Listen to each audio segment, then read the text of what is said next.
And I love to hear the beginning. You shared some bonkers stories of When Calls a Heart, season one, at the end of the year, at the end of this first season, when you were working two different units, like 20 hours. I really want to get into that. And for those of you who don't know what we're talking about, there, Daniel Lissing here is, and I are both on. Daniel was on One Calls a Heart, and I actually called Daniel before I took the role, and I was like, "Bud, should I do this? Like, what's it like? What's it like? What are the people like? And what is the show like?" And I'm really glad it didn't take a lot of convincing because you showed. I think we just wanted to get a point of view from an actor who Yeah, was on the ground, a male actor would yeah, come in the same kind of category as actors, kind of thing. yeah, And I think that you just wanted an honest point of view from a fellow actor, yeah, more so than from agents, managers, yeah, producers, da da sure, da. yeah, And Paul called me and he asked a million questions. They were all the right questions to ask, and I was very very candid with him, and I think it was just one of those things where it's like, you got to do it. mhm, Great team. It's a really fun show to work on. Um, and unless you have something else that's holding you back from saying yes, something yeah, that you really have to do, yeah, then you should definitely do it. And then we were working together within a month or so after that, or whatever it was. yeah. It happened pretty Okay. quick. It happened pretty Yeah, quick for it did. sure. Yeah. Yep. It was on that, and so I want to We get didn't have into. too many scenes together. I really bloody wish that we had more stuff together, but they kind of kept that right at that time. There was all these kind of storylines going on, and I guess our storylines were predominantly separate, but that would have been fun It would have to been do. fun to do more. There was just really one or two, one with you and Aaron, I think, and then one with the Wood when I first came to town. But there was like, What are you doing here? right, You're like, yeah, yeah, yeah. I mean, it's still, it's I play Dr. Carson on Shepherd on the show, and I have a lot of things in the infirmary with Andrea Brooks' character Faith. But there's interacting with other townsfolk. It's like it's not the easiest thing for writers to make happen in a natural way, to get people out of their little zones and really have it mesh as friendships and relationships, which is one of the challenges I think with such a humongous cast. But that's what before we get into When Calls a Heart, just share with the audience a little bit before that. Like, were you always going to be an actor? Like when you were young, did you train in Sydney? What Take us back kind of to the beginning. Like I know you're born in Australia, but where? And take us through the early Daniel of kind of discovering that you wanted to do this and that. Can you then we'll arrive into When Calls a Heart a little bit too. I want to, and what you did just before When Calls a Heart. that's right. Well, let's go way before When Calls a Yeah. Heart. I was Yeah. born in Yeah. Sydney, Australia. Let's do that. I was born in Paddington's Women's Hospital, which doesn't exist anymore, in 1981 on the 4th of October at 2:25 in the afternoon. um, and I grew up outside the city in Sydney, on the eastern suburbs beaches, and I had a great childhood, lots of sport. I have a younger sister. Really great, supportive, amazing parents. Great extended family. I'm lucky, really, really lucky. So my childhood was a good childhood, Hmm. and growing up, I always loved dancing and seeing movies and then like acting out the characters' voices or pretending, I'm the hero, all Yeah. that stuff. So I think, little boys or whatever, we always kind of play like Yeah. that. And it didn't hit me until much, much later on that, hey, if I'm an actor, I get to play for a living. I get to be a little boy for my whole life.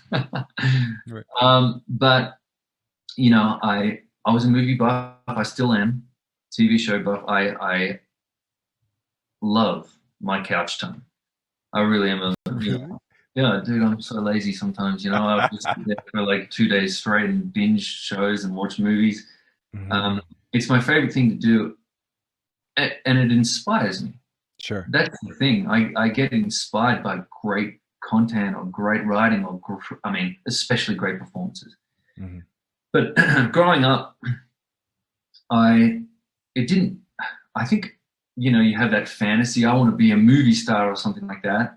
That like childhood fantasy, but it didn't really kind of click for me as something that was real.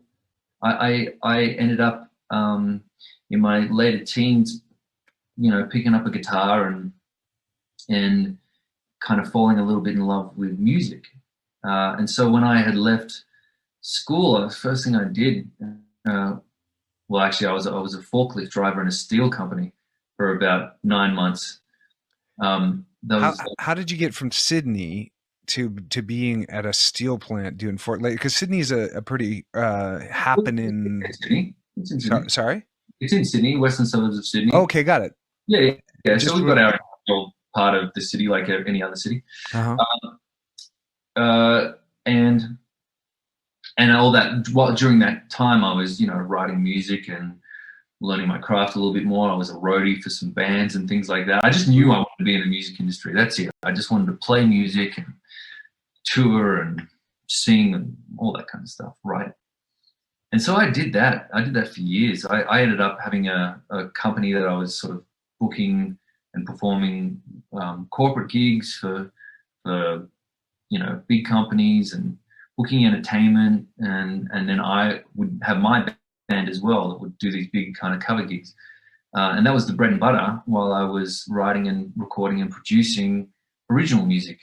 I ended up playing for the troops overseas, Australian troops, in a couple of different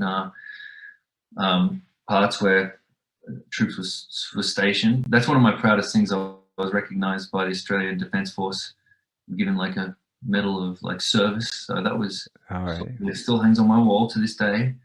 And with the service with the soldiers and that you were playing your originals or also some covers? Both, yeah. So, Both. yeah. We did a couple of original tours, and then we did like some cover songs as well. What was the band called? The band was originally called Casino, and then it was called Crash City. Okay. All And right. we weren't famous. We could have been, but the band broke. We ended up putting together this whole big tour with Sony and the whole shebang, and the bass player eloped to Italy and got Yeah. married. He It's was always a good way to end a band. and I worked with a great guy. We were really close for many years. A guy named James Ryan, who was a great singer, songwriter, and an amazing guitarist.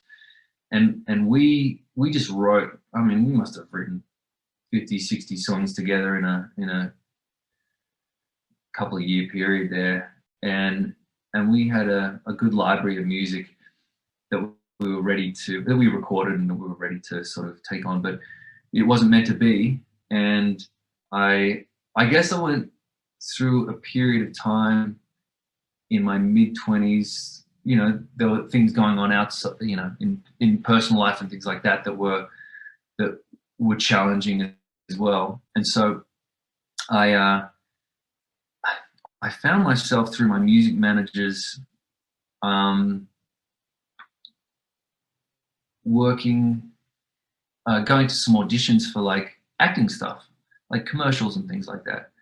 And I think it was let me think about this, 2009 maybe.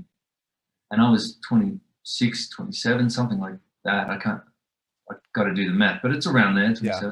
28. Yeah. I booked this little audition that I went for a short film called Multiple Choice.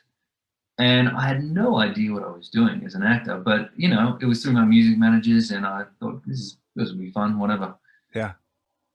So I just learned like the one-page kind of scene that they gave me, and I went in there and I did my thing. And I went on set, and it was a 2-day shoot, and the director of that was amazingly collaborative and asked us what we thought. It was like a three-hander, right? So it was three young guys working together, and we did this silly film. We got to beat up a car, and multiple choice. Check it out. I think it's on YouTube. It's a Oh, fun, right on. Okay. fun little film. There's a couple of great actors in it: Nathaniel Buzolic and Daniel Weber.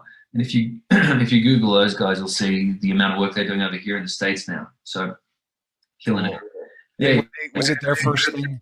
Was it their first thing too? Like, was it a I brand? don't think so. I was kind of late to the game with acting. I Right. did a couple of scene study classes. Um, I bought 8 and I went to like 4 of them, kind of thing.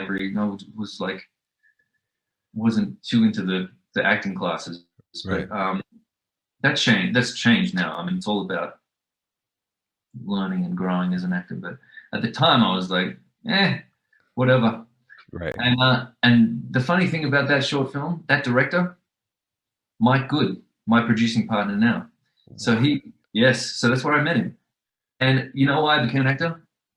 Because I was so inspired with that collaborative process. I was on set, and I remember when we wrapped that second day of shooting, that last day, I sort of sat there by myself, just I can't even remember, it was on a rock or something, in this place we were shooting. And I sat there and I sort of welled up a little bit. I had tears in my eyes because when they say you catch the bug, you get the acting bug. I got it right then and there. And I remember thinking, this is it. I found what I'm meant to do.